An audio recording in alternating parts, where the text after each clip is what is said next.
단가는 한 10,000원 언더 정도였어요. 이분 같은 경우에는 CS 에이전시를 이제 사용을 해가지고 월에 80만 원 정도에 이제 진행을 했었거든요.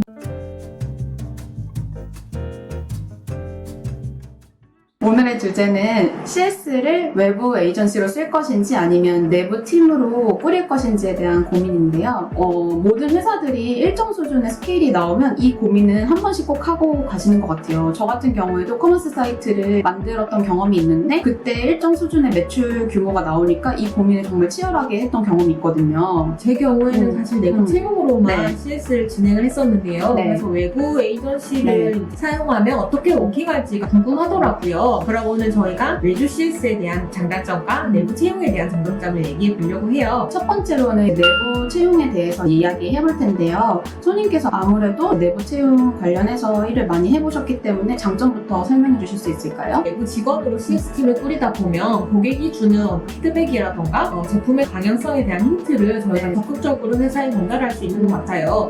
이게 다른 팀들이랑 평등한 위치에서 의견을 조율하고 제품을 만들어가는 거기 때문에 가능한 일이라고 맞아요. 생각을 하거든요. 이건 진짜 큰 장점인 것 같아요. 외주사의 경우에는 제품에 대한 안 좋은 피드백을 주는 거에 대해서 조금 꺼려하고 에이전시의 상사분들이 피드백을 주는 거 일보다는 문제를 해결하는 데 초점을 맞춰서 일을 해달라고 요청을 한다면 네. 그런 부분들이 막히는 거잖아요. 맞아요. 제가 경험한 바로도 외주사 같은 경우에는 정말 잘하는 곳이 아니면 피드백을 어려워하고 껄끄러워하는 부분일 것 같아요. 외주사 입장에서도 살펴보면은 클라이언트사한테 중요한 단서가 될 수가 있긴 해도 괜한 얘기를 했다가 긁어부스럼을 만들어서 사건을 잃어버릴 수도 있는 사태가 생길 수가 있어요. 실제로 클라이언트 자체가 1인 회사면 조금 더 수월하게 이 이야기가 될 수 있는데 클라이언트사 안에 여러 팀들이 존재하고 내부적인 정치도 있고 대외적인 정치도 있고 하다 보면 이 나의 한마디가 어떻게 내부에 작동이 될지 애매하게 될 수도 있단 말이에요. 그렇기 때문에 CS 에이전시 입장에서도 본인의 비즈니스도 굉장히 중요하게 다뤄야 되는 부분이기 때문에 CS 에이전시 비즈니스 자체의 효율성에 대해서도 고민해 볼 수밖에 없는 부분인 것 같아요. 게다가 내부에 CS팀이 있으면 장점은 소통의 소인 것 같아요. 맞아요. 네. 제가 예전에 제품에 오타가 있어서 바로 수정해서 변경했던 적도 네네네. 있거든요. 그리고 어떤 고객분께서 피드백 주신 게 있는데 네. 너무 괜찮은 거예요. 네. 그래서 제가 그 다음부터 프로세스를 바꿨었어요. 네네네. 그랬더니 그 고객분께서 빨리 수정해줘서 고맙다 이렇게 네. 말씀을 하시더라고요. 이런 부분은 정말 큰 장점인 것 같아요. 네, 맞아요. 손님의 얘기를 이제 정리해 보면은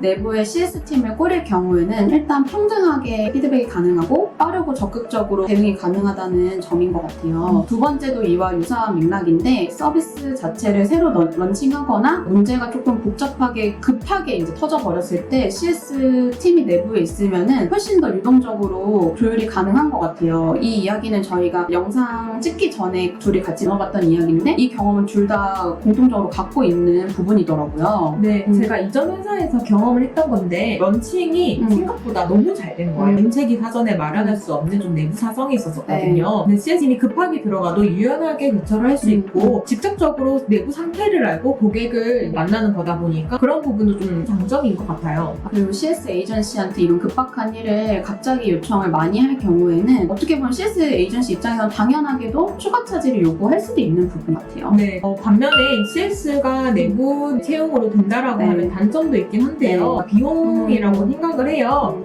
외주 에이전시 쓰는 게 비용이 딱 더 들지 않아? 라고 생각을 하시는 분들도 있으실 것 같은데요. 네. 이거는 채용을 하다 보면 월급뿐만 아니라 관리 비용이 들잖아요. 그렇죠. 이 관리 비용은 사실 무시를 못하는 것 같아요. 물론 제대로 된 에이전시를 쓰지 않으면 관리 비용은 더 들 수밖에 없지만 네. 직원 자체를 관리하는 데는 시간도 들고 비용도 들기 때문에 그런 맞아요. 부분이 있는 것 같아요. 채용도 중요한 이슈 중에 하나인데 제가 CS 팀원을 채용하려고 정말 많은 이력서를 받고 수십 명을 실제 면접까지 갔는데 괜찮은 분들이 진짜 없는 편이긴 했어요. 이 우리 회사에 딱 맞는 핏을 가진 네. 사람을 채용하려고 하다 보니까 네. 확실히 그게 더 어려운 것 같아요. 유동적이고 좀 성적인 분인 줄 알고 채용을 했는데 실제로 일을 할 때는 그게 네. 아니신 거죠. 네, 맞아요. 이런 경우에는 서로가 난감해지는 것 같아요. 다른 업무들도 마찬가지겠지만 CS팀은 특히나 유명한 회사에 다녔든 어디에 다녔든 경력이 꼭 그 사람의 능력을 말해주는 건 아닌 것 같아요. 오히려 똘똘한 신입분들을 이제 CX 매니저로 커리어 패스를 만들어주는 방향성도 꽤 괜찮은 방향인 것 같아요. 처음에는 조금 어렵다고 느껴지고 시간이 오래 걸리지 않을까 생각하실 수도 있는데 아예 CS 경험이 없지만 똘똘하고 적극적인 신입분들을 채용해서 하다 보면은 성장 속도가 빠르고 인지스에도 도움이 많이 되는 것 같아요. 사람 관리가 진짜 힘든 것 네. 같아요.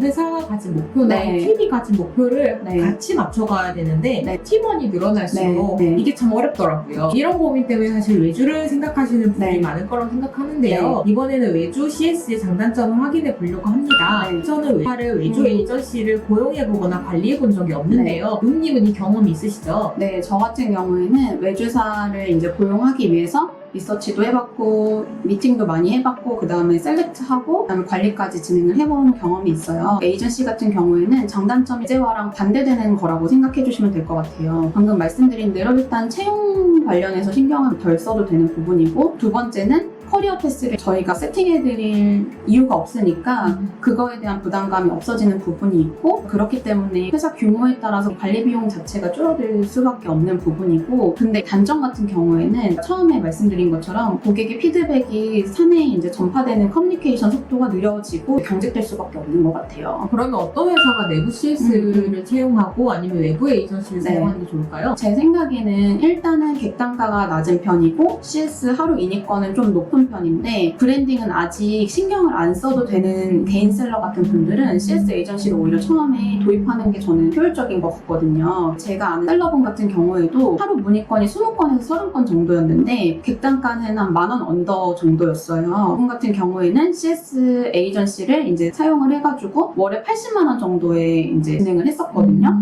굉장히 저렴하잖아요. 네네. 그렇게 하는 CS 에이전시 같은 경우에는 한 담당자당 브랜드를 맡는 게 여러 가지이긴 해가지고 문의를 바로바로 1초 만에 대응해주는 건 아니지만 그래도 비용 대비 굉장히 고효율이었던 것 같아요. 그렇게 하면서 점점 비즈니스가 커지다 보니까 단독 담당자를 주어지는 그 180만 원짜리 모델을 사용을 해가지고 CS를 관리를 했었고 이렇게 하다 보면은 점점 더 브랜드 규모가 커지는 거기 때문에 내부 CS를 조금 고려해 볼 만도 한 사이즈가 되는 것 같은데 그 전까지는 오히려 에이전시로 조금 비용 효율을 추구해 보시는 것도 좋은 것 같아요. 맞아요. 요즘에는 CS 에이전시가 많기 때문에 네. 효과가 많고 단수 문의가 많은 네. 비즈니스를 하는 작은 네. 사업체라면 CS는 에이전시에 맡기고 나는 비즈니스의 다른 부분에 좀 더 그쵸. 집중해서 규모를 키우는 네. 거 그것도 네. 중요한 포인트인 것 같거든요. 네. 그 유튜버 신사임당님 네. 강의를 들어본 적이 네. 있는데요. 그분도 스마트 스토어로 객단가가 낮은 그쵸, 상품을 그쵸. 판매를 네. 하시잖아요. 네. 그래서 아예 CS 로스를 잡아버리고 네. CS 거는 빠르게 처리하신 그쵸. 다음에 네. 규모를 키우는 데 집중을 많이 한다고 맞아요. 하시더라고요. 네. 그러니까 신사임당님 같은 경우에는 극단적으로 어떻게까지 말씀을 하셨냐면 뭐 누군가가 말도 안 되는 진상을 부린다 하면 어차피 객단가가 낮으니까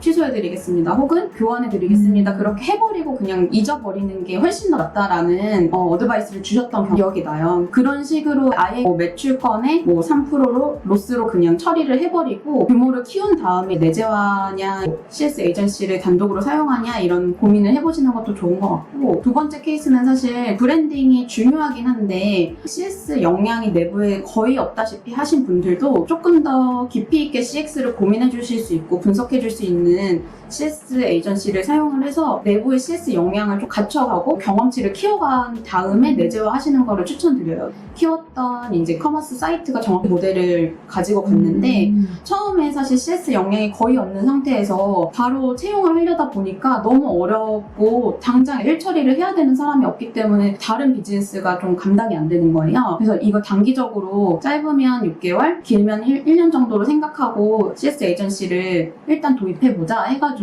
도입을 하면서 물론 관리 비용이 안 드는 게 아니에요. 이 케이스 같은 경우에는 관리 비용도 고려해가지고 CS 에이전시를 채용을 하고 CS 역량을 갖춘 다음에 조금 더 제대로 된 CS 팀을 꾸렸던 경험이 있어요. 내부 CS를 꾸려야 하는 회사는 아무래도 객단가가 높고 네. 지금 당장 브랜딩이 필요한 회사라고 생각이 드네요. 오늘은 저희가 CS팀 내부 채용을 네. 할지 아니면 CS 에이전시를 사용할지에 대해서 얘기를 해봤는데요. 도움이 되셨는지를 모르겠어요. 네, 오늘은 외부 vs 내부에 포커스를 두고 여러분들께 말씀을 드렸는데 다음번에는 조금 더 디테일하게 외부 에이전시는 어떤 식으로 찾을지 관리할지도 얘기해 드릴 수 있을 것 같고 내부 CS를 꾸릴 때 어떤 식으로 채용하는 게 좋을지도 저희가 콘텐츠로 만들어서 여러분들한테 공유를 해드릴게요. 그러면 다음에도 좋은 컨텐츠로 찾아뵙겠습니다. 좋아요와 구독 댓글 남겨주세요. 오늘 안녕.